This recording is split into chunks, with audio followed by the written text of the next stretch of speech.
Bueno, muchas gracias por a todos los que están acá presentes para tocar el último tema de hoy día, que es con respecto al cribado y también un poco de prevención de preeclampsia prematura en el primer trimestre de embarazo. Entonces, los objetivos de la presentación de hoy día son, en primer lugar, conocer cuáles son los modelos actuales de predicción de preeclampsia precoz y prematura en el primer trimestre de gestación, comparar la predicción de preeclampsia que es basada en factores de riesgo versus los modelos de predicción combinados, que son los que están actualmente más vigentes, y evaluar el impacto de la aplicación de un cribado combinado en una realidad de salud pública. Por lo tanto, recordemos que cuando queremos implementar un programa de cribado tenemos que tener ciertas condiciones para poder llevarlo a cabo. En primer lugar, tiene que ser una enfermedad bien definida, que en preeclampsia claramente lo tenemos muy definido. Tiene que tener una prevalencia conocida, tiene que ser una condición que tenga una importancia médica y con un tratamiento que tiene que ser también efectivo. Tiene que ser un programa que sea costo efectivo y de fácil implementación. Tiene que ser obviamente seguro y simple para la paciente. Y la sobreposición entre la población afectada y la no afectada idealmente tiene que ser baja. Ahora, con respecto a eso, con respecto al cribado de preeclampsia, este punto que les destaco quizás es el que tiene un poco más de polémica con respecto a la costo efectividad y su fácil implementación. Y hay diversas posiciones, por ejemplo, de las escuelas más americanas, que no son muy partidarias del cribado, por ejemplo, con doble arterial versus las escuelas europeas. Y también tenemos que, cuando hacemos un cribado, ¿para qué lo hacemos? Principalmente para poder establecer una prevención secundaria. Y para hacer una prevención secundaria tenemos que conocer los mecanismos fisiopatológicos de la enfermedad que queremos prevenir. Tenemos que disponer de métodos que sean útiles de detección precoz y los medios de intervención y corrección, tienen que haber un medio de intervención y corrección de los cambios fisiopatológicos. Y claramente, para preeclampsia, sí tenemos actualmente disponibilidad de métodos de detección precoz, que es lo que vamos a ver ahora.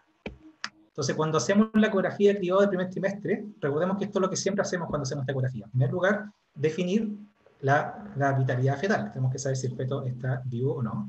El número de fetos también se determina mejor en esta ecografía, y en el caso de embarazos múltiples es la mejor ecografía para determinar la cronicidad.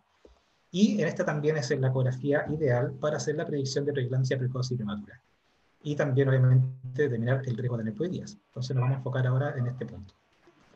Recordemos como conceptos generales que en Chile la preeclampsia abarca entre un 2 a un 8% de la población. La preeclampsia severa, a su vez, es mucho menos frecuente. Afortunadamente, es un 0,5 o 0,6% de las embarazadas y una causa importante de mortalidad tanto materna como perinatal. En Chile siempre estaba entre las primeras dos causas de muerte materna. De acuerdo al último análisis del DEIS, la preeclampsia o los síndromes hipertensivos pasaron a ser la cuarta causa. Y recordemos también la diferencia cuando hablamos de preeclampsia precoz, es aquella que requiere interrupción antes de la semana 34, versus la preeclampsia prematura, que es aquella que se interrumpe antes de la semana 37. Y estos dos puntos son los que se utilizan porque ha sido como ha sido la evolución del cribado durante las últimas décadas, donde inicialmente los enfoques iban principalmente en la preeclampsia precoz y actualmente nos enfocamos más en la preeclampsia prematura. Entonces, para hablar un poco del cribado de preeclampsia precoz inicialmente, esto se hacía originalmente en el segundo trimestre. Y este es un trabajo también del doctor Mauro Parro, acá del Hospital Clínico de la Universidad de Chile, ya publicado hace 15 años en American Journal, en donde se hizo cribado del segundo trimestre utilizando el Doppler de teleuterinas y marcadores de disfunción endotelial y de estrés oxidativo. Y como podemos ver acá, en el grupo de las pacientes que tuvieron en gris, que son las pacientes que hicieron eventualmente preeclampsia bajo las 35 semanas, versus blanco, aquellas que no hicieron preeclampsia, a las 22 semanas el índice de pulsatividad era significativamente mayor en aquellas que tuvieron preeclampsia posteriormente, y esta diferencia era mucho más marcada que en el primer trimestre. Y a su vez, los marcadores bioquímicos de disfunción de angiogénesis y antiangiogénesis estaban marcadamente más alterados en el grupo que terminó desarrollando preeclampsia. Ahora, cuando se realiza un análisis univariado de todos los marcadores que se midieron en este estudio, que fueron muchos, cientos de marcadores, los 4 que quedaron como con una asociación significativa con preeclampsia precoz fue, en primer lugar, el Doppler de arteriauterinas, el ratio PAI-1-PAI-2, el placenta growth factor y el FIT1 soluble. Sin embargo, cuando todos estos componentes los combinábamos en un modelo multivariado, el único marcador que por sí solo era el mejor predictor para preeclampsia precoz fue el Doppler de arteriauterinas. Y utilizando solamente el Doppler se lograba una sensibilidad de un 85% con un 5% de falsos positivos. Entonces, si hacemos el cálculo esto del likelihood rate, que es cuánto nos va a cambiar nuestro riesgo después de la evaluación, solamente utilizando el Doppler de arteriuterina en el segundo trimestre lográbamos un likelihood ratio de 19, o sea, bastante bueno. Ahora, ¿qué pasó con eso? Entonces tú dices, bueno, tengo un buen método para hacer cribado, entonces ahora vamos a hacer prevención. Y aquí vemos que uno de los primeros trabajos, el año 99 de Chappell, con respecto al uso de vitamina antioxidante, había sido un randomizado que demostró una disminución, pero muy importante, un 76% de preeclampsia con el uso de antioxidantes, lo cual habría como una gran oportunidad de investigación y de manejo de estas pacientes. Sin embargo, todos los trabajos que salieron después, y eso fue ratificado con un metaanálisis del año 2011, el grupo Romero demostró que las vitaminas antioxidantes no se asocian a una reducción del riesgo de preeclampsia. Por lo tanto, vuelta a hacer más estudios. Y con respecto a la aspirina, aquí les puse algunos de los más importantes. El primero que está ahí, de You, ese es un trabajo del grupo de King's College, donde también participó en nuestro hospital con el doctor Mauro Parra, donde se utilizaba aspirina entre las 14 y las 24 semanas, y la verdad que tampoco se demostraba una reducción significativa de preeclampsia. Entonces, la verdad que estaba todo bastante oscuro el panorama, hasta esta pequeña luz que se vio al final del túnel con el metaanálisis de ASCII, el año 2007, en donde se demostró una reducción significativa, pero con una relevancia clínica bastante límite, de una reducción de un 10% de preeclampsia con el uso de aspirina. Por tanto, ahí se abrió una pequeña luz de esperanza con respecto a estos estudios. Y posteriormente, en el año 2010, el grupo de Puyol en Canadá hicieron un análisis ya con paciente individual, justamente un metaanálisis, perdón, de estos mismos estudios incluidos en el metaanálisis previo, pero aquí lo que hicieron ellos fue dicotomizar la edad gestacional a la cual iniciaron el uso de aspirina. Y al probar diferentes valores de corte se dieron cuenta que aquellas pacientes que iniciaban aspirina, que las dosis incluidas acá iban desde 50 a 150 miligramos, definidas como riesgo alto simplemente por histeroestética o antecedentes mórbidos, al usar aspirina antes de la semana 16 se lograba una reducción de un 91% de preeclampsia severa, un 53% de preeclampsia global y un 50% también de restricción de crecimiento fetal, lo cual da un NNT de un número necesario para tratar de 7, o sea, bastante bueno.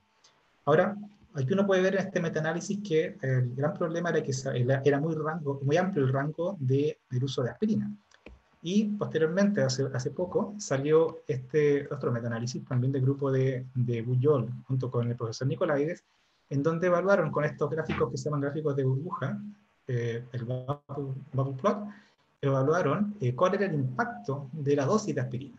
Y acá se puede ver claramente, si vemos el correlativo 1, acá arriba la línea punteada, que es decir que no hay ninguna diferencia, cómo disminuye el riesgo en forma importante a mayor dosis de aspirina.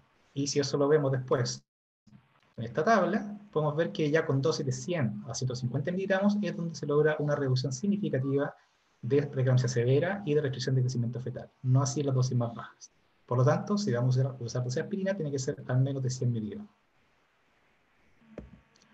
Ahora aquí les quiero mencionar esto principalmente por lo que les voy a mostrar en las diapositivas siguientes, y es cómo medir las arterias uterinas, porque recordemos que se puede hacer por dos vías. En el primer trimestre uno puede usarla por vía vaginal, como hacemos nosotros precisamente en Chile, pero lo que propone también el grupo del profesor Nicolaides es la vía transabdominal en un sentido longitudinal paralelo al cuello. Lo importante es que independiente de la vía que utilices, siempre tienes que tener claros estos conceptos, que tienes que tener un ángulo de insonación menor a 30 grados, la velocidad del vaso, para estar seguro que está insionando el vaso correcto, tiene que ser al menos de 60 centímetros por segundo, y el percentil 95 obviamente se ajusta por la semana, pero en promedio, en las 11 a 14 semanas, es alrededor de 2.4.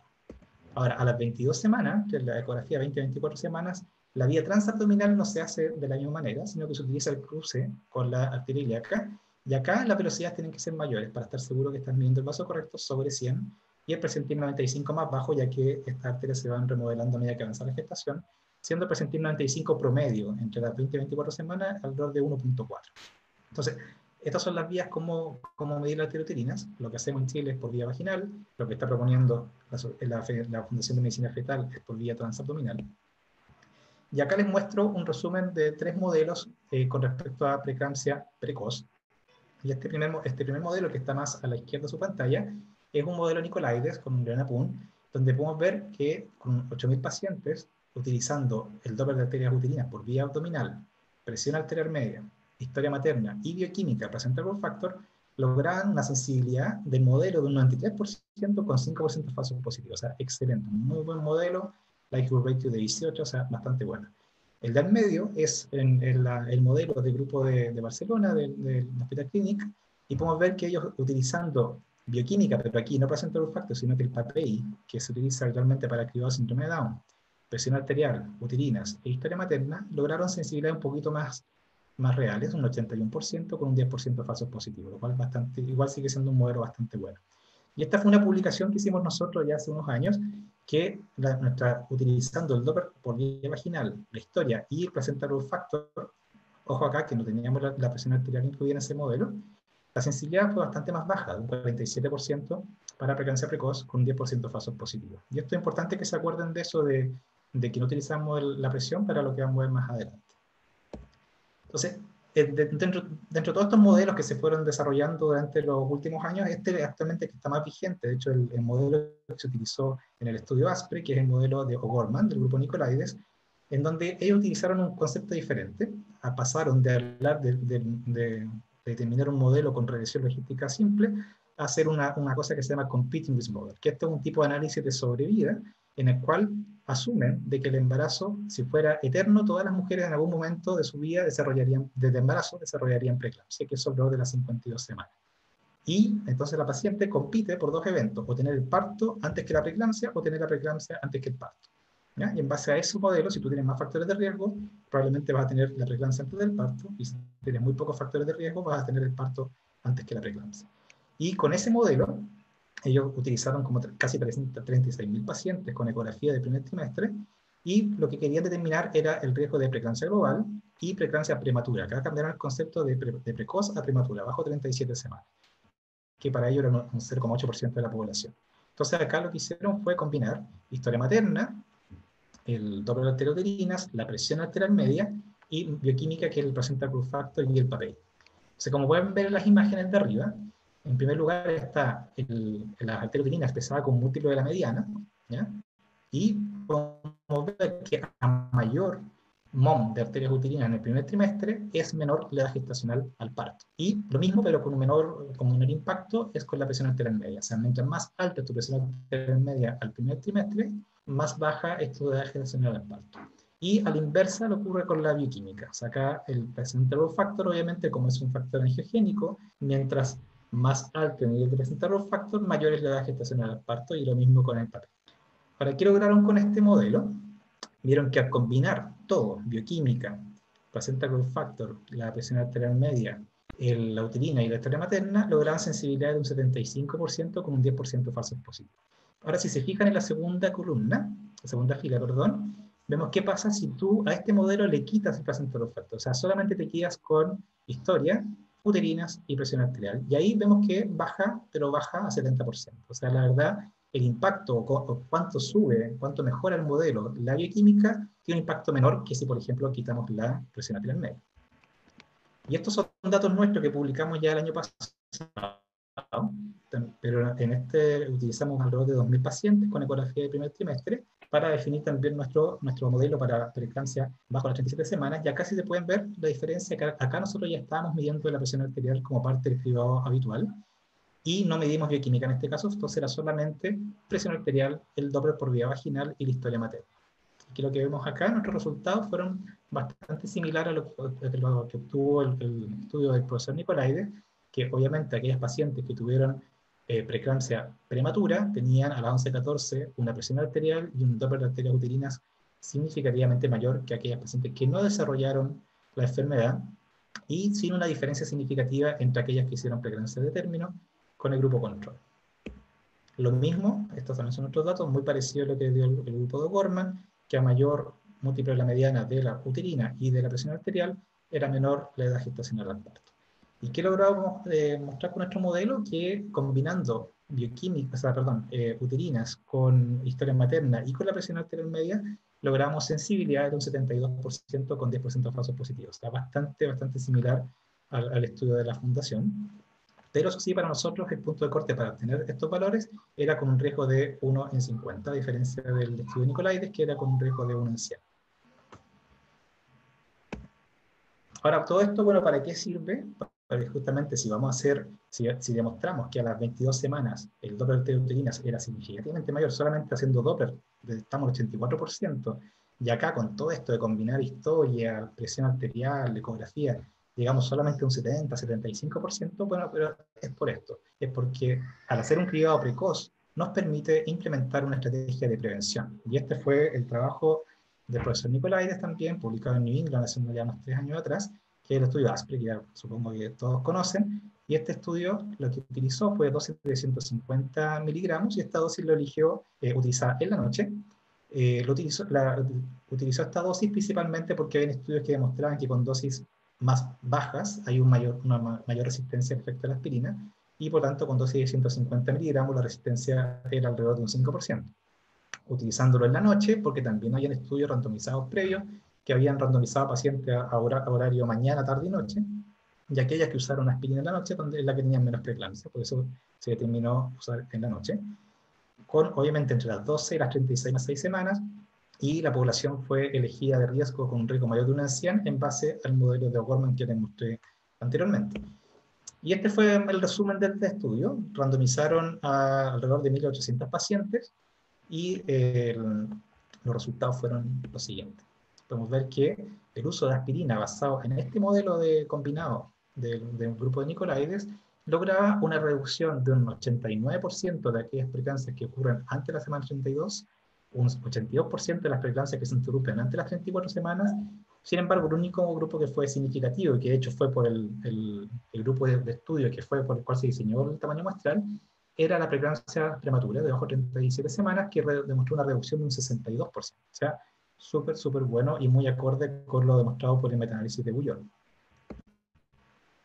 Y esto, bueno, aquí ustedes pueden ver de que no, no pueden tener excusa de no hacer cribado combinado, ya que esto incluso está disponible en forma gratis en la página de la Fundación de Medicina Fetal, donde ustedes, incluso está de aplicaciones en el teléfono, donde ustedes incorporan todos estos valores de la presión arterial, y el antecedentes maternos y la ecografía, y les da el cálculo de riesgo en ese momento. Ahora, esto llevó a que la ISUOC y la FIGO el año pasado sacaran sus recomendaciones con respecto al cuidado de preeclampsia, y esto es muy importante, ya que la FIGO, por una parte, lo que pueden ver acá en su mano derecha, recomienda que la presión arterial media debiera ser parte del cálculo de riesgo de preeclampsia del primer trimestre, y tiene que ser realizada por instrumentales validados y semiautomáticos, o sea, no manguito con mercurio, sino que aparatos de fibromanómetros digitales validados y calibrados. Entonces eso es una cosa que es muy importante recomendar, o sea, hay que incorporar la presión arterial. ¿Qué recomienda la ISUOC? Ya que esto es muy importante también. En primer lugar, ellos dicen que la recomendación es que el cribado de preeclampsia debería ser hecho con modelos combinados, que combinen idealmente la presión arterial, se ha vuelto a decir lo mismo que la FIGO, el Doppler de arterias uterinas y ojalá la bioquímica con placenta growth factor. Y esto también es otra cosa que les quiero destacar, es que dice que el cribado, dada la superioridad del cribado combinado, el uso solamente de valores de corte del Doppler por sí solo no es la modalidad recomendada para hacer cribado. O sea, no solamente dar la aspirina, porque a las 11 a 14 semanas tienen una uterina sola presente en 95. Porque sabemos que la uterina sola, por sí sola, sin combinarlas, la sensibilidad es solamente un 47%. Por lo tanto, no debiéramos usar solamente el Doppler de uterinas para decidir el uso de aspirina. Y la otra cosa que también es importante recalcar es que la recomendación del ISUOC es que la evaluación del Doppler de uterinas debiera ser por vía transabdominal y no transvaginal, debido a que es como la forma en la cual se desarrollaron los algoritmos actualmente validados. Y con respecto a este punto, les quería mencionar nomás esto, que probablemente quizás en una de estas reuniones presentemos algunos resultados, que es un estudio de investigación que estamos realizando con los becados de medicina materno-fetal de nuestro hospital, que estamos comparando la vía transabdominal con la transvaginal para ver cuál es la que tiene mejor reproducibilidad y mejor rendimiento para la evaluación del Doppler, tanto en el índice de pulsatilidad como en el ángulo y las velocidades. ¿Ya? Actualmente llevamos la mitad de la cuarta reunión. Y esto, ya pasando ya a la última fase de la presentación, es un poco de un análisis secundario del ASPRE, también publicado por Nicolai y Leona Pun, en el cual ellos quisieron ver cuál era el impacto de la aspirina de acuerdo a los antecedentes maternos, y para eso dicotomizaron todos los antecedentes maternos, por ejemplo, la edad, bajo sobre 30 años, IMC bajo sobre 25, la raza, si era método o sea, método de embarazo espontáneo o con terapia de reproducción asistida, etcétera. Y de esa forma podemos ver acá que en general la aspirina tiene un impacto de beneficioso en todos los grupos, o sea, en todas las características maternas, a excepción de la hipertensión crónica. Y esto fue algo que destacó un poco, aunque no era significativo, aparentemente el uso de aspirina en aquellas pacientes que son hipertensas crónicas tendría un aumento no significativo del riesgo de preeclampsia. Esto llama un poco la atención este estudio. Y acá lo que vemos también, dentro de este mismo trabajo, que si tú a las pacientes, si separamos por adherencia a tratamiento y vemos a aquellas pacientes que en el modelo general, que dijimos que disminuyó un 62% el riesgo de preeclampsia el uso de aspirina, si nos enfocamos en aquellas que solamente tuvieron una adherencia de más 90%, esta reducción aumentaba un 76%. Y si de este subgrupo de adherencia de más del 90% sacas a las hipertensas crónicas, la reducción aumenta un 95%. O sea, claramente quizás no estamos diciendo que no hay que darle aspirina a las hipertensas crónicas, porque probablemente esto es solamente un análisis secundario y claramente hay que buscar un poquito más la explicación de esto. A lo mejor no es que aumente el riesgo, sino que probablemente no tiene tanto beneficio como con los otros grupos, porque su fisiopatología puede ser otra. Pero lo que sí es importante destacar es que si tú le explicas a la paciente que tiene un riesgo alto de preeclampsia, lo que tienes que decirle es que tiene un riesgo, una probabilidad de reducir este riesgo de un 62% si se toma la aspirina, y si es ordenada tomándosela todos los días sin olvidarse ninguna dosis, podemos llegar hasta cerca de un 80% de reducción. Por lo tanto, es muy importante este dato para la consejería. Y esto también quiero colocarlo, ya que todavía, a pesar de que Nicolaides precona mucho su modelo, en Inglaterra y en Estados Unidos se sigue utilizando el cribado de preeclampsia en base a los criterios de NICE o de ACOG. Entonces, este fue un estudio ya publicado también por O'Gorman hace 3 años, en el cual quisieron comparar cuál es la utilidad de usar las guías, o sea, el criterio de NICE o el de ACOG versus el del profesor Nicolaides. Y acá, bueno, para recordarles nomás, estos son los factores de riesgo de acuerdo a estas dos guías. Las guías británicas consideran la presencia de un factor de riesgo alto o dos moderados para decidir catalogarla de alto riesgo, de esa forma darle aspirina, mientras que ACOG considera al menos un factor de riesgo, que es lo que están acá. Y aquí, al compararlo, podemos ver que para el modelo Nicolaides para preeclampsia bajo de 32 semanas, su modelo tiene un 100% sensibilidad, un 10% de falsos positivos, mientras que NICE, con la misma tasa de falsos positivos, solamente llega a un 40%. Y ACOG, a pesar de tener una sensibilidad muy alta, un 94%, eso es a costa de una tasa, pero demasiado alta, de 64% de falsos positivos. O sea, está sobretratando una cantidad de gente de manera innecesaria. Mientras que para preeclampsia bajo las 37 semanas, el modelo Nicolaides en este grupo fue de un 80% de la sensibilidad, y también muy bajo la del modelo NICE, 39%, y ACOG también con una tasa de falsos positivos muy elevada. Por lo tanto, claramente aquí con este estudio se deja demostrado la superioridad del modelo combinado de la Fundación de Medicina Fetal versus los derivados basados en factores de riesgo como el de NICE o el de ACOG. Y para los que no están muy convencidos de esto, este otro trabajo hizo otra cosa. Dijo, bueno, veamos cuál es la incidencia de preeclampsia en el grupo que fueron clasificados de alto riesgo por NICE y por ACOG. Vemos que en el grupo, por ejemplo, acá de NICE, las pacientes que cumplieran con los factores de riesgo, su incidencia, que en la población general es de alrededor de un 0,6-0,7%, llegaba a un 5%. O sea, selecciona un grupo de muy alto riesgo, o sea, lo cual es bueno. Pero si a eso tú le adicionas que eres NICE de alto riesgo y por modelo Nicolaides también sale de alto riesgo, esta incidencia sube a casi un 9% de la población. Pero lo más interesante es que si tú fuiste catalogado de alto riesgo por NICE, pero el modelo de Nicolaides a este grupo de pacientes les dice que eres de bajo riesgo, bajas a la incidencia basal, 0,6%. O sea, muy fuerte el mensaje. Con respecto a ACOG, lo mismo. ACOG es más o menos para detectar a su población de riesgo. Vemos que las pacientes que son ACOG de alto riesgo, su incidencia de preeclampsia de un 1%, pero si a este grupo de ACOG positivo le adicionas que también es de alto riesgo por el modelo combinado, subes a un 5% tu incidencia, y si el modelo Nicolaides te dice que eres de bajo riesgo, a pesar de ser de alto riesgo según las guías ACOG, tu incidencia baja a un 0,2%. O sea, un mensaje súper fuerte de decir que el modelo combinado es por muy lejos superior que el modelo basado en factores de riesgo. Y para terminar, les quería poner esta diapositiva, que es de este trabajo, de hecho, hace muy pocas semanas atrás lo presentó Guy en los webinars del profesor Nicolaides, que está publicado recientemente en British Journal, y es la implementación del modelo Nicolaides en un hospital público británico. Por lo tanto, acá lo que hicieron tenía un estudio retrospectivo, eso sí, donde tenían dos cohortes. Una que era aquellas pacientes que fueron cribadas solamente por los consensos de NICE, que eran 7.000 pacientes, casi 8.000, y estas pacientes les daban, cuando eran catalogadas de alto riesgo, les daban aspirina en dosis de 75 miligramos. Y está otro grupo, que era el grupo más reciente, casi 5.000 pacientes, donde fueron evaluadas por el modelo Nicolaides y fueron, si eran catalogadas de alto riesgo, con un riesgo sobre 1,50, se le ofrecía aspirina en dosis de 150 miligramos.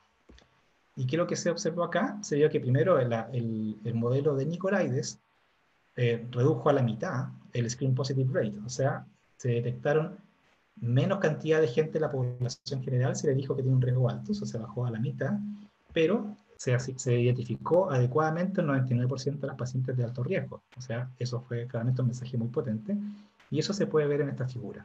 Y vemos acá que en el gris oscuro eran aquellas pacientes que fueron cribadas solamente con el consenso NICE.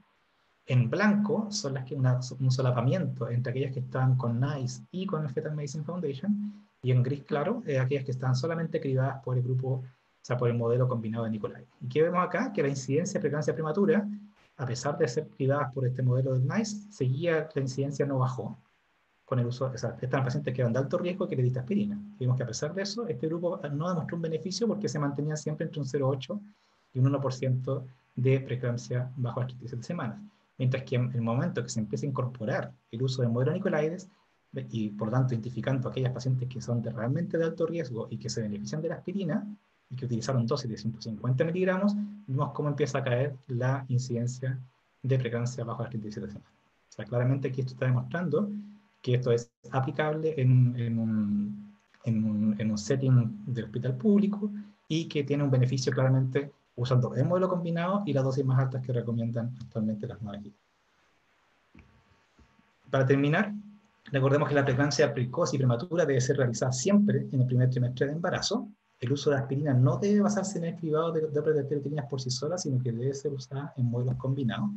Y estos modelos combinados deben utilizar tanto los antecedentes maternos como biofísicos y los bioquímicos, obviamente, si es que tienen la posibilidad de acceder a ellos, ya que son muy superiores al uso de tablas de factores de riesgo. Y por último, para terminar, la aspirina que debe iniciarse antes de la semana 16 y con dosis que sean de al menos de 100 miligramos por la noche. Muchas gracias.